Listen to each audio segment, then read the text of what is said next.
लखनऊ के मुख्यमंत्री आवास पर गुरु तेग बहादुर जी के 350वें शहीदी वर्ष पर कीर्तन समागम आयोजित हुआ। मुख्यमंत्री योगी आदित्यनाथ मुख्य अतिथि के रूप में शामिल हुए। कीर्तन और शब्द गायन से पूरा वातावरण भक्तिमय हो गया। सीएम ने गुरु तेग बहादुर जी की प्रतिमा पर पुष्पांजलि अर्पित की। सिख समाज के प्रतिनिधियों और गुरुद्वारा प्रबंधकों ने सीएम का स्वागत किया। गुरु गोविंद सिंह जी महाराज के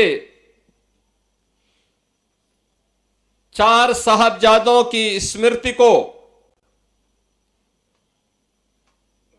स्मरण करने के लिए, उनके प्रति कृतज्ञता ज्ञापित करने के लिए मेरे सामने मुख्यमंत्री बनने के पहले भी और मुख्यमंत्री बनने के उपरांत भी जब ये प्रस्ताव आते थे कि वीर बाल दिवस का आयोजन होना चाहिए, तो एक संजोग बना था।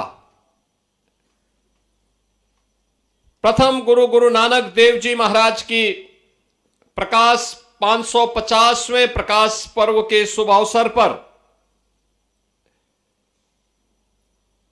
इसी मुख्यमंत्री आवास में जब कार्यक्रम संपन्न हो रहा था, उस समय हम लोगों ने तय किया था कि वीर बाल दिवस का कार्यक्रम भी यहां का एक कार्यक्रम बने और 2020 से 27 दिसंबर की तिथि को गुरु गोविंद सिंह जी महाराज के जो 4 साहबजादे थे, बड़े साहबजादे बाबा अजीत सिंह, बाबा जुझार सिंह, 27 दिसंबर को उन्होंने अपना बलिदान दिया था। सीएम योगी ने कहा कि गुरु तेग बहादुर जी ने हिंदू धर्म और मानवता की रक्षा के लिए अपना सर्वस्व न्यौछावर कर दिया। कश्मीरी पंडितों की रक्षा के लिए उन्होंने बलिदान दिया। उनका त्याग और साहस पूरे देश के लिए प्रेरणा है। यूपी सरकार सिख विरासत के संरक्षण के लिए प्रतिबद्ध है। आज भी जो क्षेत्र हमारे लिए दुरूह बने हुए हैं, वहां गुरु नानक देव जी पहुंचे थे। पुश्तैनी धंधा था, व्यवसाय था, लेकिन वह अपना व्यापार करते तो गुरु नानक देव जी को कितने लोग जान पाते। उन्होंने लोक कल्याण का मार्ग चुना, केवल परिवार के कल्याण का मार्ग नहीं चुना। यही हम सब में दुविधा होती है। जब हमें अवसर मिलता है तो हम अपने स्वयं के कल्याण की बात सोचने लगते हैं। समाज, स्वदेश, स्वधर्म से दूरी बनाने का प्रयास करते हैं। परिणाम क्या होता है? परिणाम दुर्गति के रूप में होती है। लेकिन जब हम स्वदेश और स्वधर्म को प्राथमिकता के आधार पर लेते हैं, तब वो हमारी गति को प्रगति की तरफ लेके जाता है। प्रगति की तरफ हम आगे बढ़ते हैं। और सिख गुरुओं का इतिहास इसी प्रगति का प्रमाण है। ये प्रगति का प्रमाण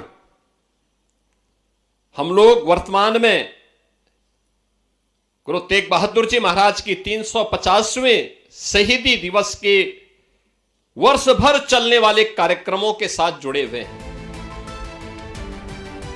कार्यक्रम में सिख संगत ने कीर्तन किया। गुरु ग्रंथ साहिब के पाठ हुए। सीएम ने सभी को शहीदी वर्ष की बधाई दी। कहा कि गुरु जी के आदर्शों पर चलकर हम एकता और भाईचारा मजबूत करेंगे। यह आयोजन धार्मिक सद्भाव का प्रतीक बना। जिसने गुरु अर्जुन देव के प्रति कितना बर्बरता बरती थी, बलिदान की परंपरा वहां से शुरू होती है। इसके उपरांत भी बराबर जूझते रहे।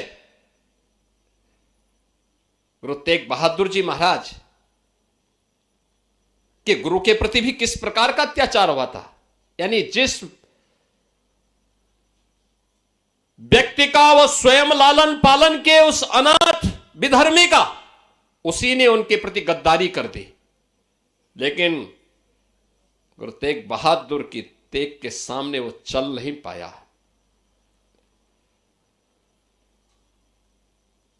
उस सब के बावजूद भी इन गुरुओं की त्याग, इनका बलिदान बहनों और भाइयों अपने लिए नहीं था, अपने परिवार के लिए नहीं था, देश के लिए था, धर्म के लिए था। और देश और धर्म के लिए उनके इस योगदान की प्रति कृतज्ञता ज्ञापित करने के लिए ही हम सब एकत्र होते हैं। एक प्रेरणा है हम सब के लिए। गुरु तेग बहादुर जी का शहीदी वर्ष पूरे देश में मनाया जा रहा है। यूपी में कई जगह कीर्तन और लंगर का आयोजन हुआ। सीएम की मौजूदगी से सिख समाज में खुशी की लहर दौड़ गई। यह कार्यक्रम सांस्कृतिक एकता का संदेश दे रहा है। यही प्रेरणा है। याद करिए ना, औरंगजेब तो अपने को बादशाह कहता था, हिंदुस्तान का बादशाह कहता था। आज कोई पूछने वाला है कहां उसकी कब्र है? किसी को नहीं पता। कोई दिया जलाने वाला नहीं, कोई पुताई करने वाला नहीं, कोई पूछने वाला नहीं।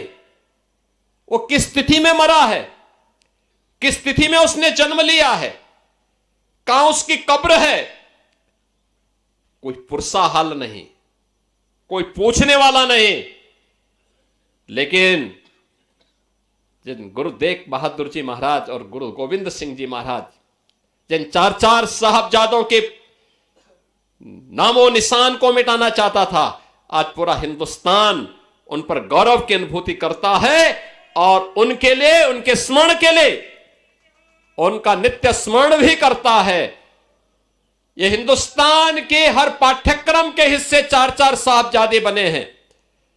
आज हिंदुस्तान के हर स्कूल कॉलेजेस में, हर पवित्र धर्मस्थलों में, हर उस स्थल पर जिनके मन में देश और धर्म के लिए कुछ योगदान करने का एक तमन्ना है।